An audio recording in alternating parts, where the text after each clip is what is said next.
कांग्रेस ने ये निर्णायक निर्णय लिया है और राजेश कुमार जी के नेतृत्व में बिहार में कांग्रेस को मजबूती मिलेगी। है कि चुनावी साल में भाजपा के लोग ऐसा काम करते हैं।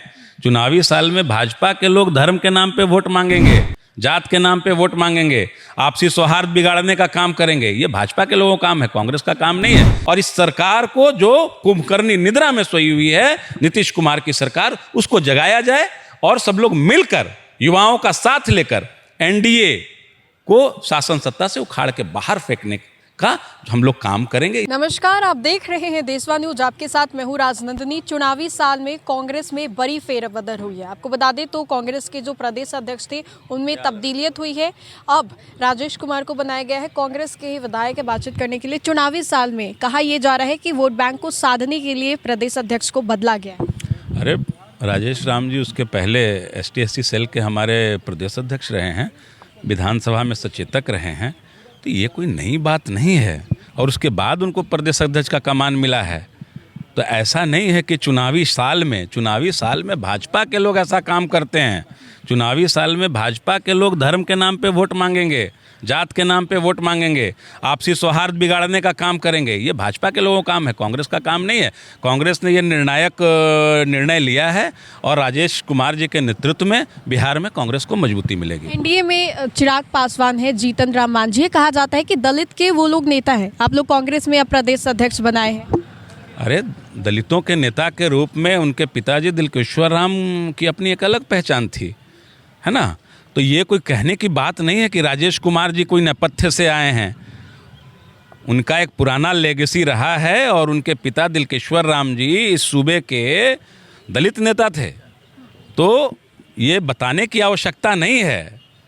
उनकी अपनी एक पकड़ है, उनकी अपनी एक पहचान है और निश्चित रूप से कांग्रेस को उसका फायदा मिलेगा। कन्हैया कुमार जिस पदयात्रा पे निकले हैं वो कहीं ना कहीं वो खटक रहा है, उनके बयानों से देखने को मिल रहा है।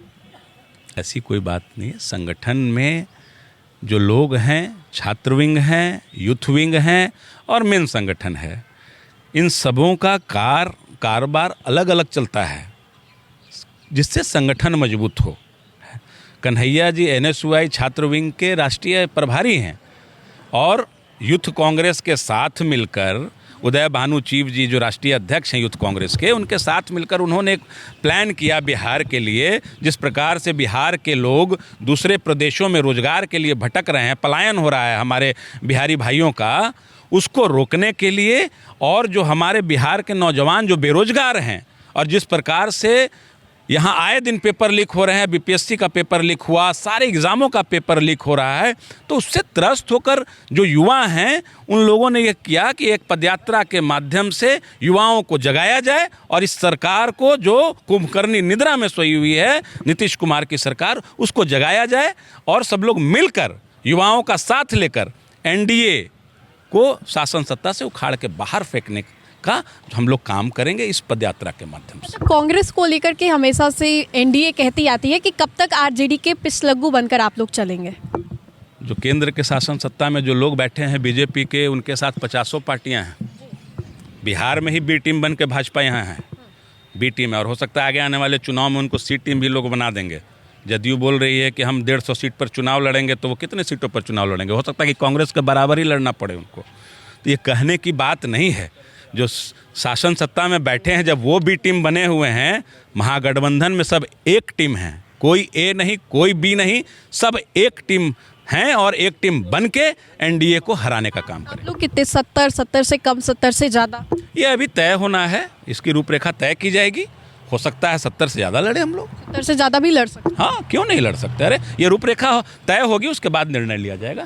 तो कांग्रेस के विधायक थे, क्या कुछ कह रहे थे, जिस तरीके से बयान दिए जा रहे थे। और आपको बता दें तो चुनावी साल में कांग्रेस के जो प्रदेश अध्यक्ष हैं वो बदल गए, उनको लेकर के चर्चाएं बिहार की राजनीति में खूब हो रही थी। क्या है पीछे की रणनीति? और कांग्रेस के जो विधायक हैं साफ शब्दों में कह दिए हैं कि अगर ज़रूरत पड़े तो 70 सीटों से ज़्यादा पर भी चुनाव लड़ सकते हैं। तो फिलहाल के लिए इस खबर में इतना ही, हम दोबारा जुड़ेंगे। धन्यवाद।